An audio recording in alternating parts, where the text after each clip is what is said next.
ನಾರಾಯಣಾಯ ನಮೋ ನಮಃ. ವಾಸುದೇವಾಯ ನಮೋ ನಮಃ.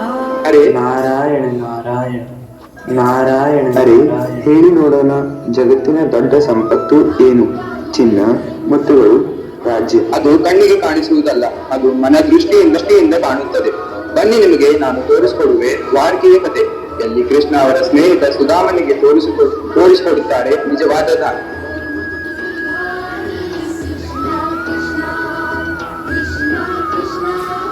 ಸುಧಾಮ ಬರುತ್ತಾರೆ, ಕೈಯಲ್ಲಿ ಒಂದು ಚಿಕ್ಕ ಚೀಲ. ದ್ವಾರಪಾಲಕರು ಅವನನ್ನು ನಿಲ್ಲಿಸುತ್ತಾರೆ.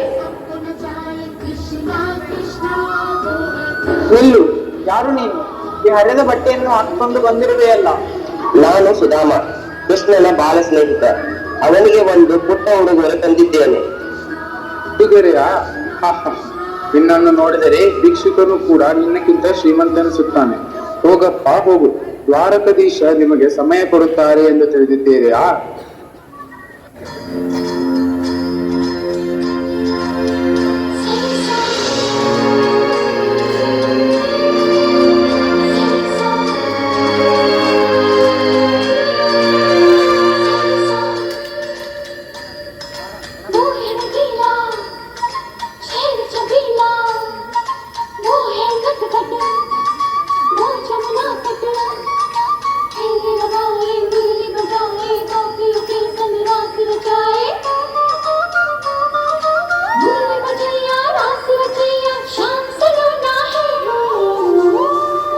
जो है अलबेला मदनैनो वाला, जिसकी दीवानी ब्रिज की हर बाला, वो किसना है, वो किसना है, वो किसना है, वो किसना है, किसना है? जो है अलबेला मदनैनो वाला, जिसकी दीवानी ब्रिज की हर बाला, वो किसना है, वो किसना है, वो किसना है, किसना है? ಸುಧಾಮ, ಸುಧಾಮ. ಕೃಷ್ಣ ಓಡಿ ಬಂದು ಸುಧಾಮನನ್ನು ಬಿಗಿದಪ್ಪಿಕೊಳ್ಳುತ್ತಾನೆ. ದ್ವಾರಪಾಲಕರು ಆಶ್ಚರ್ಯಚಕಿತಗೊಳ್ಳುತ್ತಾರೆ. ರೇ ನನ್ನ ಮಿತ್ರ, ನೀನು ಹೊರಗೆ ಏನು ಮಾಡುತ್ತಿದ್ದೀಯಾ? ಸ್ನೇಹವನ್ನು ಯಾರು ಸಹ ಬಾಗಿಲಲ್ಲಿ ನಿಲ್ಲಿಸುವುದಿಲ್ಲ. ನೀನೇಕೆ ನಿಂತಿರುವೆ? ಬಾ, ಅರಮನೆಯೊಳಗೆ ಹೋಗು. ನೋಡಿ, ದ್ವಾರಕಾಧೀಶನು ಸಹ ತನ್ನ ಬಡುವ ಸ್ನೇಹಿತನ ಮುಂದೆ ತಲೆಬಾಗುವಂತೆ. ಅರಮನೆಯ ಒಳಗೆ ಕೃಷ್ಣ ಸುಧಾಮನನ್ನು ತನ್ನ ಸಿಂಹಾಸನದ ಮೇಲೆ ಕೂರಿಸುತ್ತಾನೆ. ತನ್ನ ಶುದ್ಧವಾದ ಹಸ್ತದಿಂದ ಸುಧಾಮನ ಪಾದವನ್ನು ತೊಳೆಯುತ್ತಾನೆ.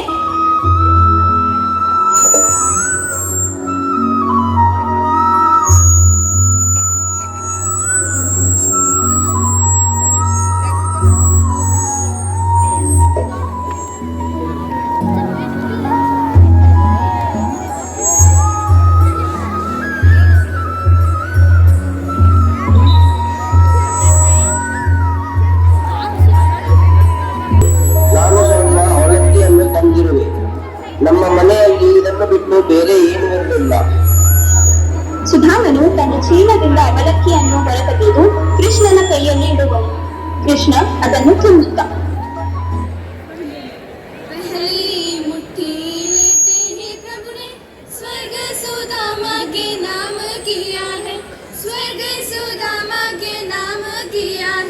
दूसरी मुट्ठी में पृथ्वी लोक का वैभव विप्र को सौंप दिया है, वैभव विप्र को सौंप दिया है। तीसरी मुट्ठी में देने लगे हैं जो वैकुंठ तो लक्ष्मी ने रोक लिया है, वैकुंठ तो लक्ष्मी ने रोक लिया है। अपना निवास दान दे रहा है, कैसा दानी मेरा पिया है, कैसा दानी मेरा पिया है, कैसा दानी मेरा पिया है।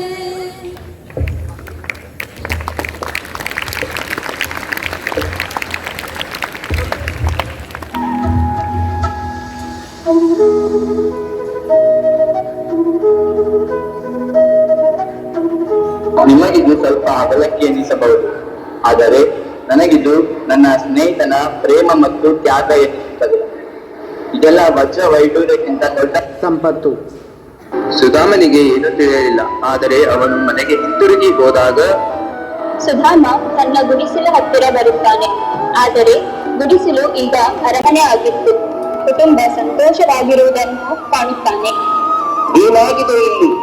ನನ್ನ ಗುಡಿಸಲು ಅರಮನೆಯಾಗಿದೆ. ನನ್ನ ಮಕ್ಕಳು ಹಸಿರಿಲ್ಲ. ನನ್ನ ಹೆಂಡತಿಯ ಮುಖದಲ್ಲಿ ನಗುವಿದೆ. ಇದು ಕೃಷ್ಣನ ಸಹಾನುಭೂತಿ. ಅವರು ತಮ್ಮ ಮಿತ್ರನ ದುಃಖವನ್ನು ಅರಿತರು ಮತ್ತು ಅವನ ಜೀವನವನ್ನು ಸಂತೋಷದಿಂದ ತುಂಬಿದರು. ಸಹಾನುಭೂತಿ ಅಂದರೆ ಬೇರೆಯವರ ದುಃಖ ನೋಡುವುದಲ್ಲ, ಅದು ಅವರ ಜಗತ್ತಿಗೆ ಹೋಗಿ ಅವರ ಮನಸ್ಸನ್ನು ಅರಿತುಕೊಂಡು ಪ್ರೇಮದಿಂದ ಅವರನ್ನು ಮೇಲೆ ತರುವುದು. ನಾನು ಯೋಚಿಸಿದೆ, ನಾನು ಬಡವನನ್ನು, ಆದರೆ ನಿಜವಾದ ದಾನ ಮನಸ್ಸಿನಲ್ಲಿ ಇರುವುದು ಎಂದು ಕೃಷ್ಣನು ತೋರಿಸಿಕೊಟ್ಟ. ಎಲ್ಲರೂ ಸಹ ವೇದಿಕೆಯ ಮೇಲೆ ಬರುತ್ತಾರೆ.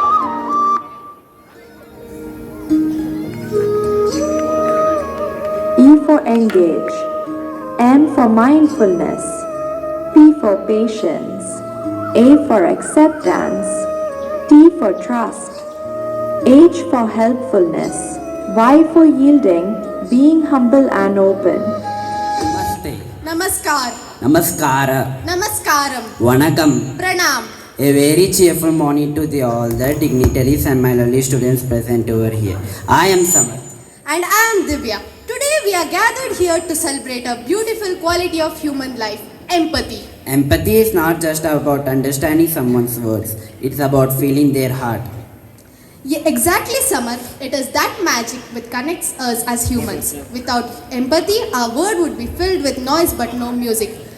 And such a beautiful skit which not only describes empathy but also upholds our culture and tradition. To begin with, let's listen to a gentle reminder of this beautiful value through an English poem written by Champa and presented by Pratiksha and Tanishka. Pleasant morning to everyone present over here. I am Tanishka Kanti and along with me is Pratiksha Bennu. Today we are reciting a short and beautiful poem written by Champa. Empathy is a bridge which connects the emotion of our heart.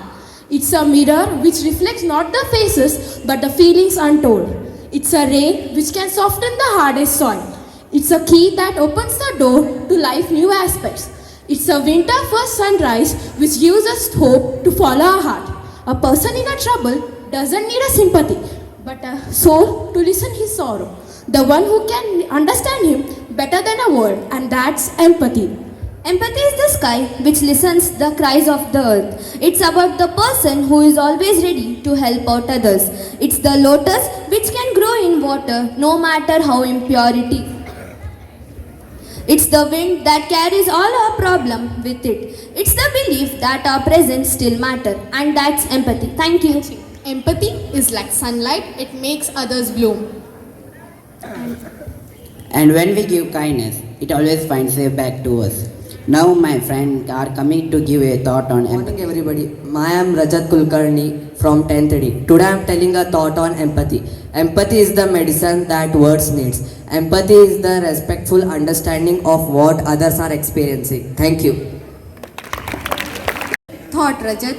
And now, to help us understand empathy even better, let's welcome my dear classmates to deliver a short speech on empathy. One and all present over here, myself Prajwal Bujapnor, studying in class 10. I like to give a speech on topic empathy. Empathy has understanding and sharing others' feeling, explaining its importance for connection, communication, encouraging of these skills through active listening and perspective taking. For example, offering support to a person experiencing a difficult situation you have faced something similar. Thank you. ಎಲ್ಲರಿಗೂ ಶುಭ ಮುಂಜಾನೆ. ನನ್ನ ಹೆಸರು ದೀಪಿಕಾ. ಇವತ್ತು ನಾನು ಸಹಾನುಭೂತಿ ಎಂಬ ವಿಷಯದ ಬಗ್ಗೆ ಒಂದೆರಡು ಮಾತುಗಳನ್ನು ಆಡುತ್ತಿದ್ದೇನೆ. ಸಹಾನುಭೂತಿ ಎಂದರೆ ಮತ್ತೊಬ್ಬರ ಮನೋಭಾವನೆಗಳನ್ನು ಅರ್ಥ ಮಾಡಿಕೊಂಡು ಹಂಚಿಕೊಳ್ಳುವುದು ಎಂದರ್ಥ. ಯಾರಾದರೂ ಸಂತೋಷವಾಗಿರುವಾಗ ಅವರಿಗೆ ಹೆಚ್ಚು ಬೆಂಬಲ ಬೇಕಾಗುವುದಿಲ್ಲ, ಆದರೆ ಕಷ್ಟದಲ್ಲಿರುವವರಿಗೆ ಹೆಚ್ಚು ಕಾಳಜಿ ತೋರಿಸುವುದು ಸಹಾನುಭೂತಿಯಾಗಿದೆ. ಇತರರ ಸ್ಥಾನದಲ್ಲಿ ನಿಮ್ಮನ್ನು ಇಟ್ಟುಕೊಂಡು ಯೋಚಿಸುವುದು, ಅವರು ಕಷ್ಟದಲ್ಲಿದ್ದಾಗ ಬೆಂಬಲ ನೀಡುವುದು, ಅಥವಾ ನೀವು ಕಷ್ಟದಲ್ಲಿದ್ದರೆ ನಾನು ನಿಮಗೆ ಬೆಂಬಲ ನೀಡಲು ಇಲ್ಲಿದ್ದೇನೆ ಎಂದು ಹೇಳುವುದು, ಅವರಿಗೆ ಸಮಾಧಾನ ಪಡಿಸಬಹುದು. ಇದನ್ನು ಇಂಗ್ಲಿಷ್ನಲ್ಲಿ put your self in their shoes ಎಂದು ಸಹ ಕರೆಯಲಾಗುತ್ತದೆ. ಇದು ಸಮಾಜದಲ್ಲಿ ಉತ್ತಮ ತಿಳುವಳಿಕೆ ಮತ್ತು ಸಹಕಾರವನ್ನು ಉತ್ತೇಜಿಸುತ್ತದೆ. ಇದು ಮಾನವ ಸಂಬಂಧಗಳನ್ನು ಸಹ ಬಲಪಡಿಸುತ್ತದೆ. ಮನೆ ಸಣ್ಣದಾದರೂ ಮನಸ್ಸು ದೊಡ್ಡದಿರಲಿ, ಹೃದಯ ಮುಷ್ಟಿಯಷ್ಟಿದ್ದರೂ ಪ್ರೀತಿ ಸ್ನೇಹ ಬೆಟ್ಟದಷ್ಟಿರಲಿ, ಹಣದಲ್ಲಿ ಬಡತನ ಇದ್ದರೂ ಗುಣದಲ್ಲಿ ಶ್ರೀಮಂತಿಕೆ ಇರಲಿ, ಇಂದಿನ ನಿಮ್ಮ ಕಾರ್ಯಗಳಲ್ಲಿ ಯಶಸ್ಸು ಸಿಗಲಿ ಎಂದು ಬಯಸುವ ಮೂಲಕ ನಾನು ನನ್ನ ಮಾತುಗಳನ್ನು ಮುಗಿಸುತ್ತೇನೆ. ಧನ್ಯವಾದಗಳು. लवकुश मैं 10वीं कक्षा डी विभाग में पढ़ने वाला छात्र हूँ. मित्रों, आज हम बात कर रहे हैं एक ऐसी शब्द की जो हमारे जीवन की नियम है, सहानुभूति. यह सिर्फ एक शब्द नहीं बल्कि एक गहरा एहसास है. यह दूसरों के दर्द, खुशी और संघर्ष को अपना समझने की कला है. यह वह शक्ति है जो हमें एक दूसरे से जोड़ती है. यह हमें एक बेहतर इंसान बनाती है. Thank you for धन्यवाद. those thoughtful words. Empathy truly teaches us to put ourselves in someone else's shoes. And now I would like to call my friend on stage to read out today's news. Karnataka High Court urges stronger cyber command center. Ballot paper use may delay local body elections in Karnataka. Prerna Divas on September 14 in Hubli. Karnataka MLA arrested in illegal ore case. Congress MLA Satish Krishna's cell was taken into custody. 6.7 kg of gold seized in relation to 2010 ore export smuggling case. Thank you. Thank you for the information about today's news. And when we get to know empathy, we realize that every smile we share, every tear we wipe makes this world a better place. Now, let's move to the soul of our culture in the poetry. Presenting before you a heartwarming Hindi poetry on empathy written and recited by सभी Sara. को नमस्कार. मैं सारा कक्षा 10 की छात्रा D विभाग से आप सबके सामने एक स्वरचित कविता को बोलने वाली हूँ. जब कोई परेशानी में हो तो देखना ही काफ़ी नहीं, थोड़ा समझो थोड़ा सुनो, हर बात कहनी ज़रूरी नहीं. छोटे छोटे काम कई बार बड़ा असर दिखलाते हैं, चुपचाप जो मदद करे वही असल में भाते हैं. बुजुर्गों की बात है अनुभव का खजाना, उनके संग चलना है इंसानियत का तराना. जो थामे हर हाथ वही है सच्चा इंसान, मानवता से सजता है जीवन का अरमान. गरीबों के चेहरे पर मुस्कान हो नहीं, बेबस की पुकार में सहानुभूति हो सजी. इंसान वही जो सबके दुख को अपनाए, सहानुभूति का दीपक ही दुनिया जगमगाए. धन्यवाद. सच का असमत, संवेदना ही इंसानियत की असली पहचान है. So friends, let's remember, empathy is not just hearing with our ears, it is listening with our hearts.